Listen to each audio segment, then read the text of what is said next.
Magandang hapon po sa ating lahat. Narito ang weather update sa araw ng Linggo, December 15, 2024. So meron po tayong tatlong weather systems na nakakaapekto dito sa ating bansa sa ngayon. Unahin na po natin ang shear line or yung salubungan ng mainit at malamig na hangin. Ito po ay magdadala ng maulap na papawirin na may mga kalat-kalat na pag-ulan dito sa may Bicol region, pati na rin dito sa may Eastern Visayas.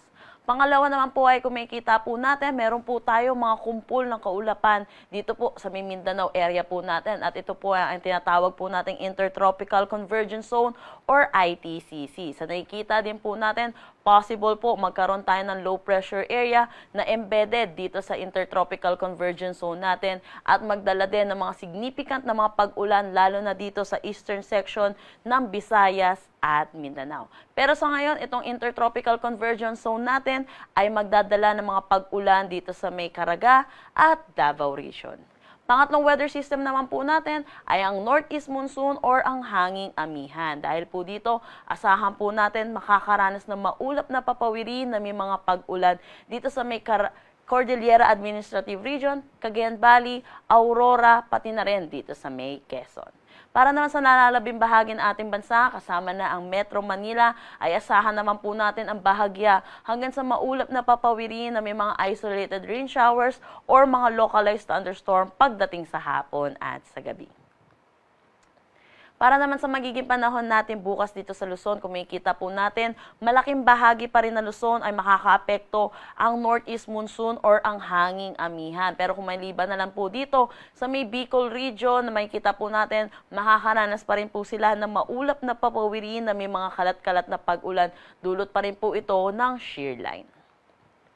Agwat ng temperatura for Metro Manila at Lawag 24 to 31 degrees Celsius, Tuguegarao 23 to 29 degrees Celsius, Baguio 17 to 24 degrees Celsius.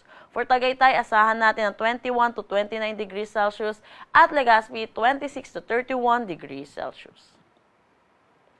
Kumikita din po natin sa Palawan ay asahan po natin bahagya hanggang sa maulap na papawirin na may mga isolated light rains, dulot pa rin po ito ng Northeast Monsoon.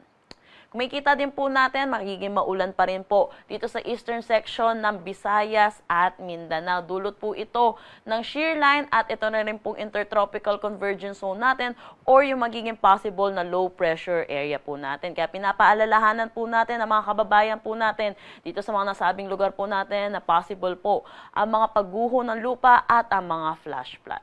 Pero para naman sa nalalabing bahagi ng Visayas at Mindanao, asahan po natin ang maliwalas na panahon.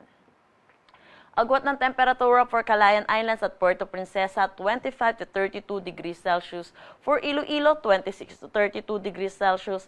Tacloban, 25 to 32 degrees Celsius. For Cebu, asahan natin ng 25 to 31 degrees Celsius. Zamboanga, 25 to 33 degrees Celsius.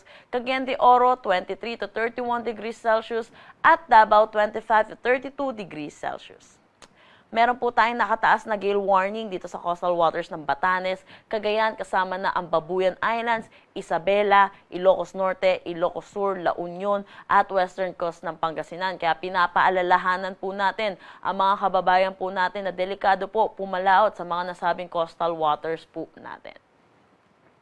Dako naman tayo sa magiging panahon natin sa susunod na 3 araw. Kumikita po natin for Metro Manila at Baguio, patuloy ang pag-iral po ng Northeast Monsoon or ng hanging amihan. Kaya asahan pa rin po natin, makakaranas po tayo ng bahagya hanggang sa makulimlim na panahon at asahan din po natin yung mga isolated na pag-ambon. Pero for Legazpi, asahan natin throughout the 3 days ay asahan natin na magiging maulan pa rin sa kanila dulot nitong shear line. Agwat ng temperatura for Metro Manila, 24 to 31 degrees Celsius. Baguio City, 16 to 24 degrees Celsius.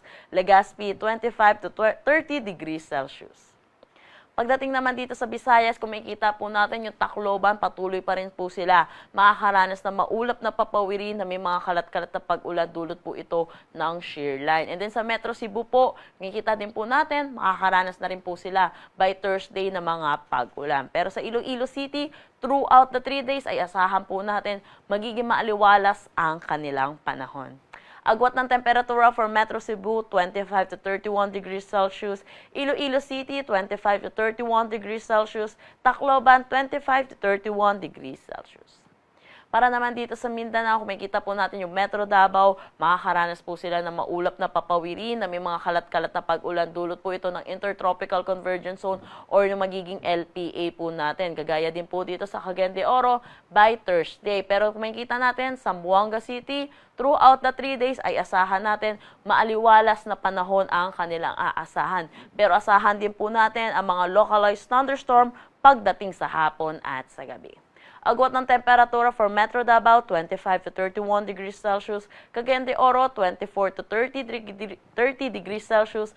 Zamboanga City, 25 to 33 degrees Celsius.